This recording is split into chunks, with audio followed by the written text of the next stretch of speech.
Oftentimes, in speaking with friends, the concept of movie budgets come into play.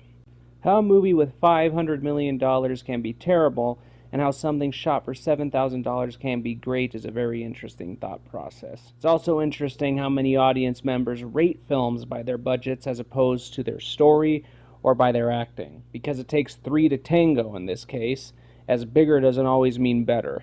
The Milpitas monsters... Hold up. Bigger doesn't always mean better.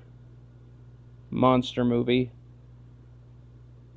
That statement actually has a lot of meaning in this case. The Milpitas Monster is a 1975 monster movie that was spearheaded by a bunch of teenagers over a 3-year period. What's most interesting is that they somehow got the whole community in on it, and that makes a rather unique affair. The plot has to do with a monster bred from pollution, attacking and pillaging the town of its garbage cans.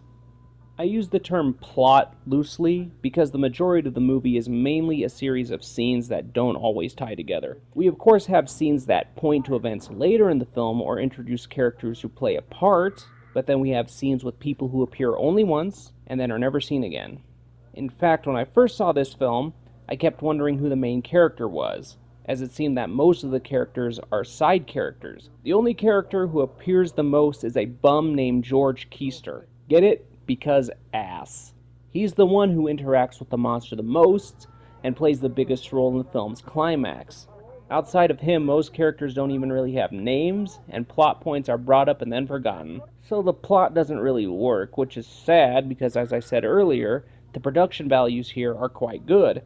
Of course, you can tell that the monster itself is a dude in a loose-fitting bodysuit wearing a gas mask, but even then I must praise it, because that's a good visual, especially when the monster is in silhouette.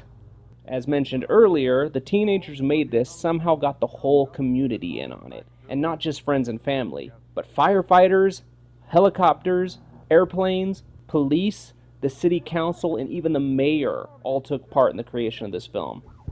They also licensed the Monster Mash and acquired voice talent Paul Frees to narrate. The lighting and camera work is also very impressive and looks on par with TV shows like Kolchak the Night Stalker. And all this on a budget of only $11,000. You heard that right. The entire budget for this film was $11,000. And it looks as expensive as something shot for $450,000, which the Night Stalker TV movie had been shot for. Of course, you can't see the budgetary limitations in the sound, as much of it was post-dubbed. Is the guy okay? Yeah, he's okay, but listen to him. He keeps saying somebody stole his garbage. What's going on, anyway? Whoa! That thing is loud, man! What'd you say? There's pain with that. It's like if Max Fleischer made a monster movie. So while technically impressive, the film is flawed, having a rather slow pace and characters you can't really latch onto. But at the same time, the film has a homegrown charm that gives you this nice warm feeling of being a kid again, and that's enough to recommend it. I'm the Cinema Fanatic.